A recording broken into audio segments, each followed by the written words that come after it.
Countdown to what a woman is. How dare you! I was arrested on December 1st, 1955. Who will have the power to shape our children for the next 4 or 8 years of their lives?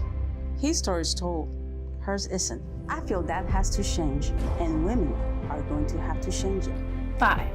Is she the lesser version of a man? Is she the overlooked, the forgotten, the disappointment?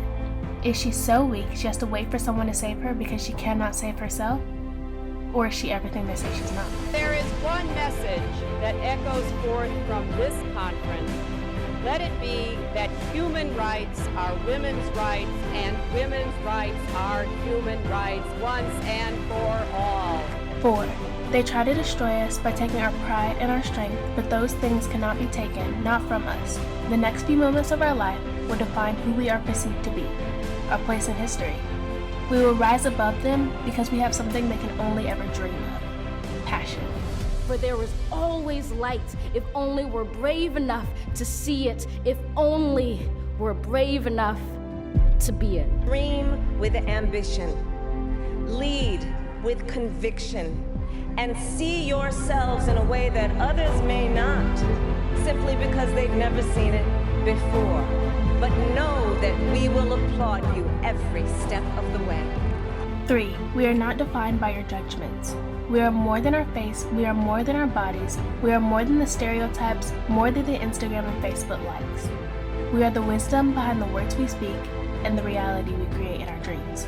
Women will have achieved true equality when men share with them the responsibility of bringing up the next generation. 2. Regardless of who you think she is, whether she's on the hot list or the not list, whether she's the captain of the cheer team or a high school dropout, whether she's Miss Popular or has never had anyone to call a friend, whether she loves herself or can't even stand to look in the mirror, regardless of who you think she is extravagant, she is incredible, and she is more than you could ever dream of. Our blunders become their burdens, but one thing is certain. If we merge mercy with might and might with right, then love becomes our legacy. 1. We are women. We are more than a pretty face. We are more than a number. We are more than a month, and we are more than a day. We are our history, and we are our future. Not too much, but always enough. The most stunning of all God's creations. More than anyone could ever dream of. Yes, we have flaws. Yes, we make mistakes. But so does everyone else. No, we are not perfect, but who is? This is what a woman is. Happy International Women's Day. A mulatto caring for women since 1967.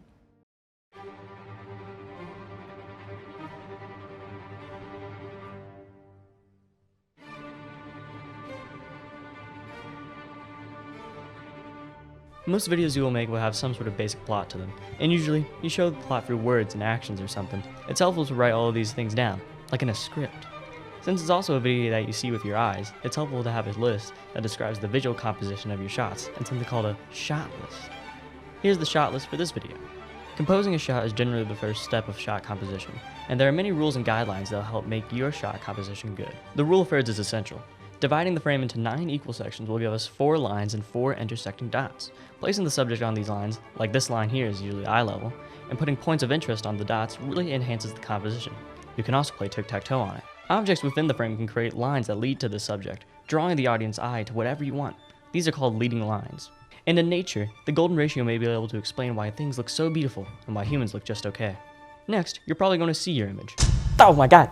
There are many ways to light an image, and some of them are actually good, but the main point is to look interesting and make at least some of the video visible. What does this stand for again? Oh yeah, that's right. There are many microphones you can use to capture audio. You can clip them to your shirt, or not. Some are good for recording just dialogue, some are good for recording a larger scene, and some just aren't that good. Make sure to level your audio so that one person's dialogue isn't louder than someone else's, or the music isn't way louder than the dialogue or something. Then you have to edit the audio to make it sound good, but first, you need something to actually edit with. In AVTF, we learned to use Adobe Premiere Pro, which is certainly an editing software. Put the videos on this timeline, then you can trim them, cut them, move them around, and add really cool effects. Get used to the screen, because odds are you will be looking at it for the next 6 hours because your video gets posted tomorrow morning. You might notice that your picture doesn't look anything like the real world. In that case, you'll want to color correct. I like to sit here and adjust these sliders for a few hours until I find something I like. you can also just look at some graphs and do something that works. Now that your video is put together in all of its glory, it's time to stress out and spend 30 minutes trying to export it so you can turn it in, and voila. Welcome to AVTF. When Jimmy and his friends walked to 5th period one day, and they stopped to see something unusual.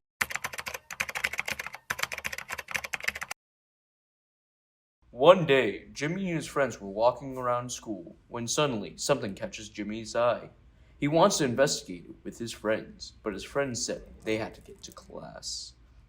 Jimmy then goes in alone and gets the meeting of his lifetime.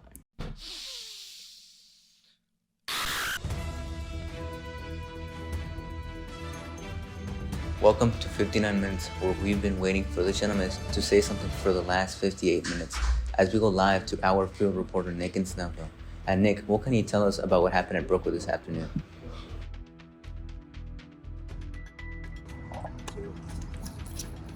As of right now, we don't know much about what happened. All we know is that Jimmy, an 11th grader, got bit by a sloth, right about there. And you can find more information on mayoclinic.org about the side effects of getting bit by sloths. He was just this normal guy, but then we saw the sloth. It was almost like it was on purpose. It's just really unfortunate, you know. It could have been any one of us that got bit, but it was unfortunate that it was him. So what's your name? One eternity later. My name is Jimmy. I'm a 16-year-old from Atlanta, Georgia, and I'm the Blur. My favorite superhero? I mean, you get the classics like Superman, Spider-Man, but my favorite is and will always be The Flash. We all know that after spring break, the year goes by pretty quickly, especially when graduation is around the corner. We have interviewed a couple of teachers, juniors and seniors, about graduation. One of the things is they're right on the edge of being adults, and you get to watch them kind of get those final steps in, and it's interesting to watch them change from even first semester like August to see where they are in April or May, and they've kind of got it figured out and they're on their way, and it's neat to be able to be the one to kind of usher them out the door. Let's see, what do I like most about teaching seniors? Probably the fact that because you guys are about to graduate, I get the experience of having real conversations with seniors about reality of after high school. So not only talking about grades, but the importance of, you know, what path you want to take in life afterwards and how can we get you there. It doesn't always have to be college or it doesn't have to be work life, but just making sure you get where you're supposed to be. Okay, can you give a word of encouragement to the class of 2023? Grit. Get some, because it will sustain the rest of your life. Probably. I'm trying to remember what advice I got, but I wasn't listening, and so I don't remember any of it. I guess basically is just kind of stay on target. Don't let senioritis be the reason you're not part of the class of 23 or have an asterisk on it. As much as anything, also, a lot of people have been where you are. It is a little bit of a weird and scary time, but you'll survive, and a year from now, it'll all be amazing. So that's about all I got. Yes, it is not a race, and do not compare yourself to your peers. For example, I graduated high school and waited a year and a half to go to college, and I had friends who were finishing degrees and getting their master's degrees and all that stuff. It's not a race. Take your time. The only person at the end of the road that it matters for is you. So just be patient with yourself. Give yourself some credit. What are you looking forward to as a senior next year? I'm looking forward to the classes I'm going to be taking and just, you know, finishing up my high school career. For me, I will take my class that is like same with my interests, and I want to plan for my career for the future and plan for my life. I'm really looking forward to all the opportunities and to look at colleges for my future. Okay, what are you not looking forward to as a senior next year? Not looking forward to, I'm also not looking forward to the classes I'm going to be taking, the schoolwork, but I mean, it is what it is. For me, I want to don't want to miss my life in the last year of high school and just want to do my best. and graduate with high score, something like that. I'm not really looking forward to leaving everybody and all my friends and everything. Yeah. Are you ready to graduate next year? I'm ready to graduate as quick as I can, but yeah, I'm excited. Yes, I am. I'm ready. I'm so ready.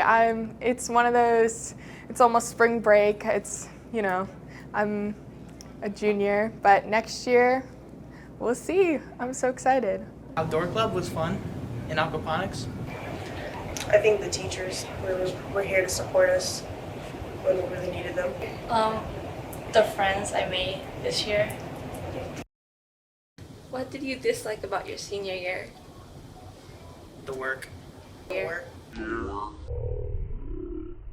The schoolwork, the senior writers. What is one favorite memory that you made all of high school? Probably going to outdoor club this year. My orchestra class. My freshman year.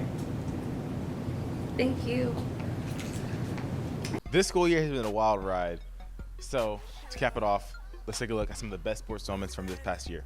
We start us off downtown in Atlanta for the Cornucopia Classic against Norcross.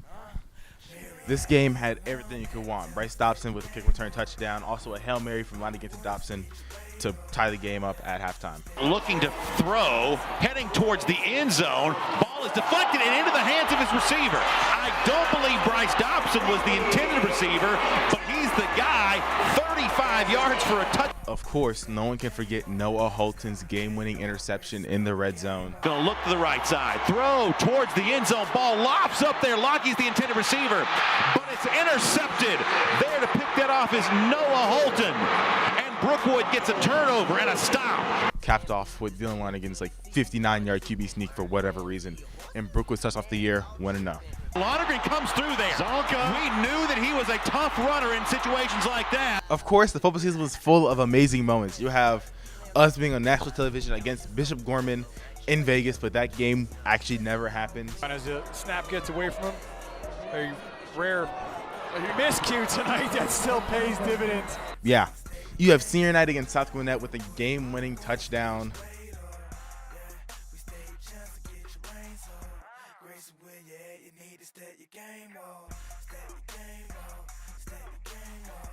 And then, of course, we hosted a playoff game against Harrison. When football season was over, it was time for basketball, and our teams did not disappoint. Our girls team went undefeated in our region, and our boys team got their first region win against Archer. That was hype. Game after game, comeback after comeback, this girls team did the impossible and made it all the way to Macon for the state championship game. And of course, in Macon, they went up against Norcross. Brookwood with only one loss of the season, taking on the Norcross Lady Blue Devils. And made an amazing comeback to win the state championship. Misses the second. No timeouts for Norcross. Three-point attempt at the buzzer, it's no good. The Brookwood Broncos, Class 7A champions. And of course, our spring sports have just been absolutely cooking. Our soccer teams made the Sweet 16. Sadly, they both lost to Richmond Hill, so yeah. But with all the lacrosse playoffs starting up, I'm excited to just watch this lacrosse run and see how far this team can go. From winning just one game to winning a championship, sports is one of the greatest things our world has to offer. And with 2023 quickly approaching, I'm excited to see where it takes us. Can't wait for next year. Let's ride. Brookwood's the epitome of great things. Y'all better than us, yeah, that's a great dream. But you should probably wake up, nah, I mean.